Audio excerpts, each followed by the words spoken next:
आज काफ़ी दिनों के बाद हम अलजेब्रा का फिर नेक्स्ट टॉपिक पढ़ने वाले हैं, जो एनटीपीसी में 2 क्वेश्चन हर शिफ्ट में पूछा जा रहा है। उसी से कुछ सेकंड में 5 सेकंड में हर क्वेश्चन को हम कैसे कर सकते हैं, आज देखिए हम जानेंगे।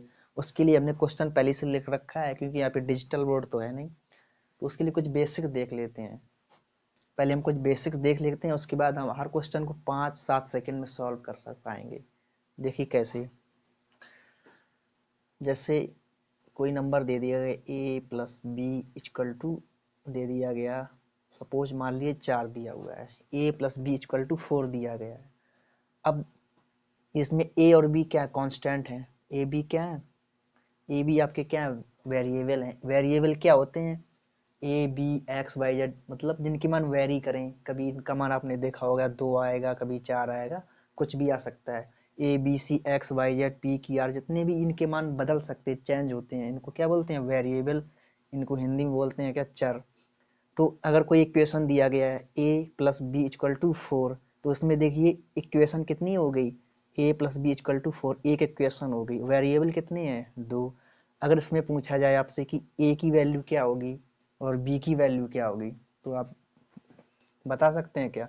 तो देखिए, अगर इक्वेशन 1 दी गई है और वेरिएबल 2 है, तो हम इसमें डिफाइन नहीं कर सकते कि a की वैल्यू क्या होगी। अगर हम a की वैल्यू 3 ले लेंगे तो b की वैल्यू कितनी हो जाएगी, ए की वैल्यू अगर हम 1 ले रहे हैं तो बी की वैल्यू कितनी होगी, 3 होगी। अगर हम इसी तरह से अगर हम ए की वैल्यू 3 ले रहे हैं तो बी की वैल्यू कितनी हो जाएगी, 1। देखो सेटिस्फाई कर रहा है, 4, ये भी 4। अगर हम ए की वैल्यू 2 ले लें तो बी की वैल्यू कितनी आ जाएगी, 2 आ जाएगी। इसी तरह से अगर हम इसकी वैल्यू ए की वैल्यू 1.5 ले लें तो उसकी वैल्यू कितनी आ जाएगी, इसकी वैल्यू आ जाएगी 2.5। देखिए, तो इसके हम अगर एक इक्वेशन है, वेरिएबल 2 दे दिए गए, तो उसके इनफाइनाइट सोल्यूशन होंगे। अगर इसकी वैल्यू हम 0.1 लेंगे तो इसकी फिर भी कुछ वैल्यू आएगी 3.99। तो इसमें हम डिफाइन नहीं कर सकते कि ए की वैल्यू क्या होगी, बी की वैल्यू क्या होगी। ऐसे क्वेश्चन में हम क्या करते हैं, एज्यूम करते हैं। हम ऐसे क्वेश्चन में याद रखना, जितने आपकी वेरिएबल हैं उससे कम इक्वेशन दी गई है, तो हम क्या करेंगे, किसी भी एक को हम 0 पुट कर सकते हैं। यहाँ पे हम a बराबर 0 ले सकते हैं और b बराबर क्या हो जाएगा, 4। अगर हमसे पूछ दिया जाए a+b का होल स्क्वायर की वैल्यू क्या होगी, अगर a+b बराबर 4 है, तो देखिए हम a बराबर 0 रखते हैं प्लस b बराबर 4 रखते हैं। इसका स्क्वायर करके 4 चौको 16, आंसर ये क्या हो गया हमारा, 16। वैसे भी आप देखिए, इसका स्क्वायर करके देखेंगे, a+b हम लिखते तो क्या हो जाता, a+b की वैल्यू 4 थी, 4 का स्क्वायर करती तब भी क्या था, 16। पुटिंग कॉन्सेप्ट से हम करेंगे। ये तो आपका बेसिक सा क्वेश्चन था। देखिए एक दो क्वेश्चन और लेते, उसके बाद हम सीधा क्वेश्चन पे आते हैं, जब आपका बेसिक क्लियर हो जाएगा।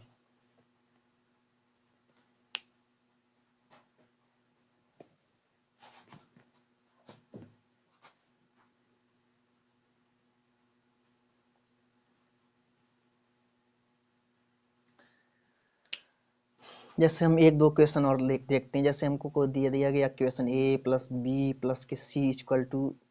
दे दिया गया, मान लो हमको 2 दे दिया गया, ठीक है। a+b+c=2। अब देखिए इसमें 3 वेरिएबल आ गए, 3 अचर आ गए, a+b+c, और इक्वल टू इसके क्या है, 2 है। इक्वेशन एक ही है। ये इक्वेशन क्या होता है, इक्वेशन समझ लीजिए, अगर मैं लिख दूं a+b+c, इसके बराबर कुछ ना लिखूं तो ये इक्वेशन नहीं होगा। इक्वेशन का मतलब होता है, अगर LHS इक्वल टू कुछ RHS होना चाहिए, इक्वल के 2 हो गया तो अब ये क्या बन गया, हमारा इक्वेशन होगी। इक्वेशन एक, और वेरिएबल कितने हैं, 1 2 3, हमारे पास 3 वेरिएबल हो गए। जैसे हमने पीछे किया था a+b बराबर 4 था, उसमें क्या 2 वेरिएबल थे, तो हमने क्या किया था, एक को पुट किया था। अब हमारे पास इक्वेशन एक और वेरिएबल, तो हम इसमें किसी भी दो नंबर्स को हम 0 पुट कर सकते हैं। इसको 0 पुट कर सकते हैं, ए बी को 0 पुट कर सकते हैं, तो ए बराबर कितना आ जाएगा, 2 आ जाएगा। जरूर नहीं अब बी और सी को पुट करो, आप 0, ए को कर दो 0, बी को कर दो 0, तो सी बराबर आपका 2 आ जाएगा। मतलब अगर इक्वेशन एक है, उससे कम अगर आपके जितने आपकी वेरिएबल हैं उससे कम अगर आपकी इक्वेशन दी गई, तो आपकी ए बी सी की वैल्यू निकालना संभव नहीं है। तो हम क्या करेंगे, उसको पुटिंग कॉन्सेप्ट से क्वेश्चन सॉल्व करेंगे। जैसे हमसे पूछ दिया जाए a³ plus b³ plus c³ -3abc की वैल्यू क्या होगी? अगर हमको दिया गया a + b + c = 2, तो देखो हम इसको कैसे कर सकते हैं। तो देखिए हम इसमें से किसी दो को जीरो पुट करते हैं। हमने ए को पुट कर दिया जीरो, बी को, तो जब दो को जीरो पुट करेंगे हम सी को नहीं करेंगे, क्योंकि एक इक्वेशन है ना, तो एक को हम नहीं कर सकते। तो सी बराबर यहाँ पे कितना आ गया? 2। तो सी की वैल्यू कितनी आ गई? 2। हमको फाइंड करना है a cube plus b cube plus c cube. देखो इसको हम कैसे करेंगे। तो ए की वैल्यू हमने जीरो की, जीरो का क्यू जीरो हो जाएगा। बी क्यू, बी भी हमने जीरो किया, जीरो का क्यू फिर जीरो ही हो जाएगा, कोई नहीं। सी क्यू, सी की वैल्यू कितनी? 2 दूनी 4 दूनी 8, तो 2 का क्यू लिख लो यहाँ पे। -3abc, तो ये जीरो है, बी भी जीरो, सी 3 जीरो, तो ये जीरो जीरो, 2 दूनी 4 दूनी 8, ये भी क्या हो जाएगा? जीरो। तो आंसर हमारा क्या आ गया? जीरो।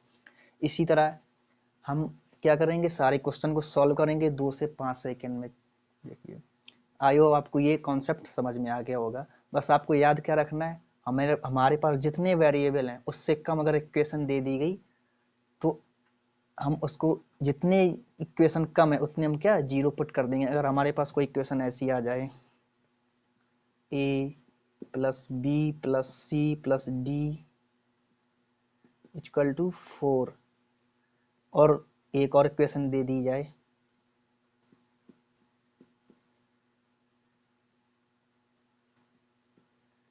=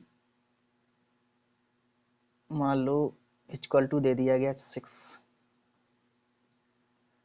अब हमको बोला जाए कि इनकी वैल्यू बताओ, तो देखो इक्वेशन यहाँ पे देखिए क्या है, वेरिएबल पहले चेक कीजिए 1 2 3 4 यहाँ पे।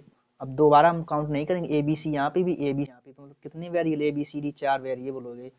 और इक्वेशन कितनी अब की बार? 1 2 इक्वेशन है, यानी कि वेरिएबल 4 और इक्वेशन कितने हैं हमारे पास? इक्वेशन 2। हम दो की किसी भी दो को हम जीरो पुट कर सकते हैं, इसको जीरो पुट कर सकते हैं। अगर इसको नहीं आपको करना है, इसको कर दो, किसी भी दो नंबर्स को क्या, दो वेरिएबल को जीरो पुट कर सकते हैं। इसी बेस पे हम ये क्वेश्चन करके देखते हैं।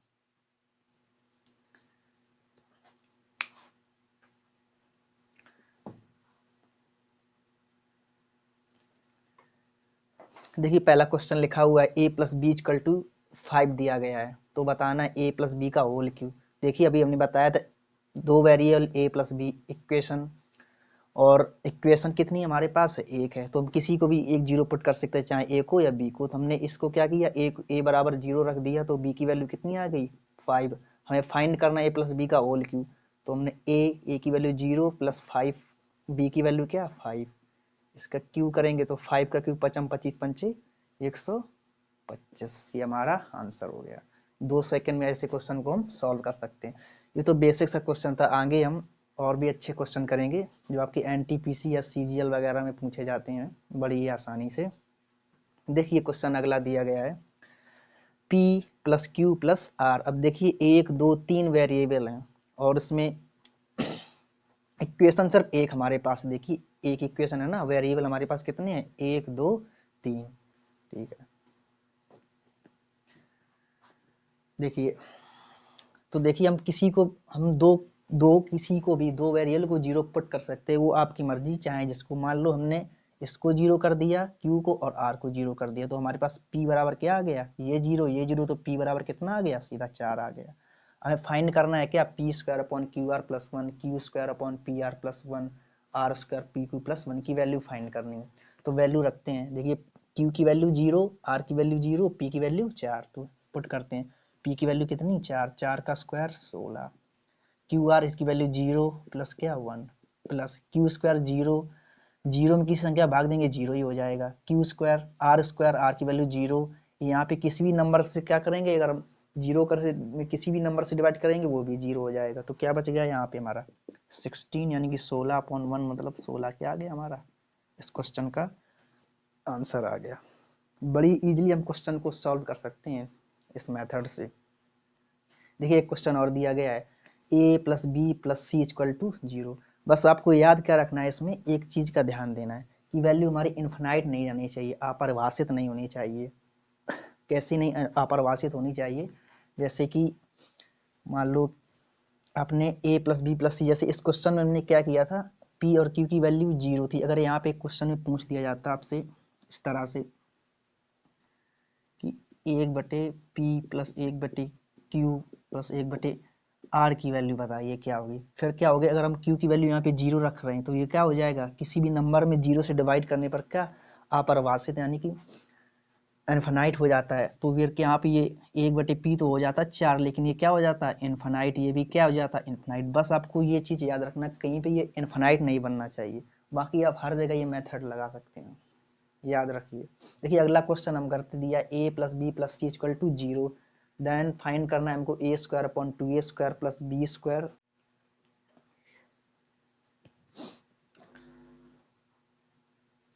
देखिए क्वेश्चन हमारा तीसरा दिया गया है a plus B plus C equal to zero, find करना है हमें, ये दिया गया है। तो देखिए हम क्या करेंगे, फिर से वही किसी को हम जीरो पुटिंग कॉन्सेप्ट। देखिए हमने इसको क्या मान लिया 1, इसको -1, इसको क्या जीरो। देखिए 1 में से 1 जाएगा जीरो, तो जीरो इक्वल टू जीरो आ जाएगा। देखिए जो हम एज्यूम करते हैं उनका सबका सम क्या वही होना चाहिए जो दिया गया। जैसे हमने इसमें 0 0 4 माना तो इनका सम 4 हो रहा था, ऐसे ही इनका सभी का सम करेंगे बराबर 0 आ जाएगा। अब आप इसमें a को भी 0 कर सकते हैं, b को -1, c को +1 ले सकते हैं, जो मर्जी है। मैंने a को ले लिया, इसी तरह करते हैं। देखिए अब देखिए c 0 तो c 0, देखो a स्क्वायर की वैल्यू 1 ली तुमने 1, 2a स्क्वायर, ये 2a स्क्वायर है, टू दो का स्क्वायर करेंगे एक ही, तो क्या आ गया 2, प्लस बी सी 0 तो ये क्या हो जाएगा 0, ठीक है। प्लस इसी तरह से बी स्क्वायर, बी की वैल्यू 1/2, स्क्वायर करेंगे -1 का स्क्वायर +1 स्क्वायर हो जाएगा। 2b स्क्वायर मतलब क्या 2 इंटू में b 1 का स्क्वायर 1 ही, ए सी क्या हो जाएगा 0, प्लस सी स्क्वायर, सी की वैल्यू 0, 0 में किसी नंबर से भाग देंगे सारा क्या हो जाएगा 0 हो जाएगा। तो ये क्या बच गया 1/2 प्लस 1/2 इक्वल टू क्या 1, इसका क्या हो गया आंसर हो गया। फिर से एक बार देखिए +1 -1 वैल्यू पुट की, किसी भी इसका स्क्वायर किया 1 का स्क्वायर 1, 2a स्क्वायर 1 का स्क्वायर 1, इसी प्रकार -1 का स्क्वायर भी करेंगे +1, 2b का -1 का स्क्वायर 1, प्लस सी 0 हमने लिया है तो सी 0, यहाँ पे भी सी 0। देखिए नेक्स्ट क्वेश्चन दिया गया a plus B plus C equal to 0 find करना है, ए स्क्वायर जो दिया गया इसकी वैल्यू में फाइंड करना है। फिर से हम क्या करेंगे 1 -1 0, देखो सी 0 है तो क्या हुआ, ये तो टर्म्स अपने आप 0 हो गया, तो इसकी वैल्यू क्या ए स्क्वायर करेंगे तो 1 का स्क्वायर 1 माइनस फिर से इसका स्क्वायर हो जाएगा 1, ठीक है, -1 इंटू में क्या -1, प्लस बी स्क्वायर की वैल्यू क्या +1 हो जाएगी, -1 का स्क्वायर करेंगे फिर 1, ये क्या हो जाएगा सी तो 0 है, सी तो 0, ये 0 हो गया, ओके, प्लस सी की वैल्यू 0, तो 0 में किसी टर्म्स का डिवाइड करेंगे 0 हो जाएगा। देखिए ए की वैल्यू हमने 1 रखी तो एक 1 का स्क्वायर ए स्क्वायर 1 1 1 1 हो जाएगा। तो एक -1 माइनस +1 तो 1/2 प्लस के 1, ओके, तो ये कितना आ गया आपका 3/2 आपका आंसर आ गया।